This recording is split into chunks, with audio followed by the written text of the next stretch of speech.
مرتبہ حضور کریم صلی اللہ علیہ وسلم کسی اعرابی کے ہاں مہمان ہوئے۔ اس نے آپ کی بڑی خاطر تواضع کی۔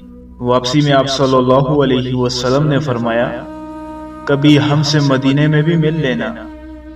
کچھ دنوں بعد اعرابی آپ کے پاس آیا۔ حضور صلی اللہ علیہ وسلم نے فرمایا، کچھ چاہیے؟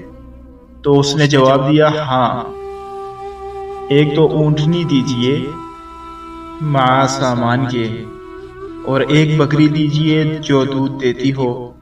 آپ صلی اللہ علیہ وسلم نے فرمایا، افسوس تم نے بنی اسرائیل کی بڑیا جیسا سوال نہ کیا۔ صحابہ نے پوچھا، یا رسول اللہ وہ کیا واقعہ ہے؟ تو آپ صلی اللہ علیہ وسلم نے فرمایا، جب موسیٰ علیہ السلام بنی اسرائیل کو لے کر چلے تو راستہ بھول گئے، 1000 کوشش کی لیکن راستہ نہ ملا۔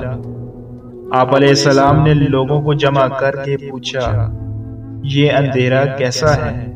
تو علماء بنی اسرائیل نے کہا، اے نبی جی، بات یہ ہے کہ حضرت یوسف علیہ السلام نے اپنے آخر وقت ہم سے عہد لیا تھا کہ جب ہم مصر سے چلیں تو آپ کے تابوت کو بھی یہاں سے اپنے ساتھ لیتے جائیں۔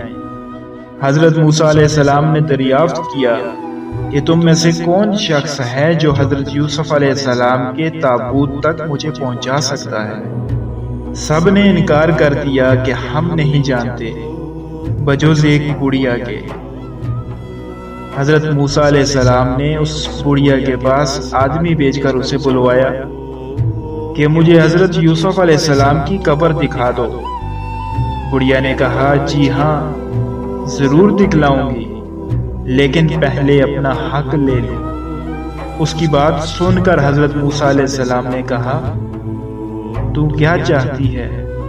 اس نے جواب دیا کہ جنت میں آپ کا ساتھ مجھے میسر ہو۔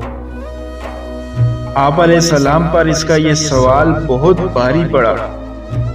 اس وقت وحی آئی کہ اس کی بات مان لو، اس کی شرط منظور کر لو۔ اب وہ آپ علیہ السلام کو ایک جھیل کے پاس لے گئی جس کے پانی کا رنگ بھی متغیر ہو گیا تھا۔ بوڑھی عورت نے کہا کہ اس کا پانی نکال ڈالیں۔ جب پانی نکال ڈالا اور زمین نظر آنے لگی تو بڑھیا کہنے لگی، اب یہاں کھودنا شروع کریں۔ جیسے ہی کھودنا شروع کیا تو قبر ظاہر ہو گئی۔ حضرت موسیٰ علیہ السلام نے تابوت ساتھ رکھ لیا۔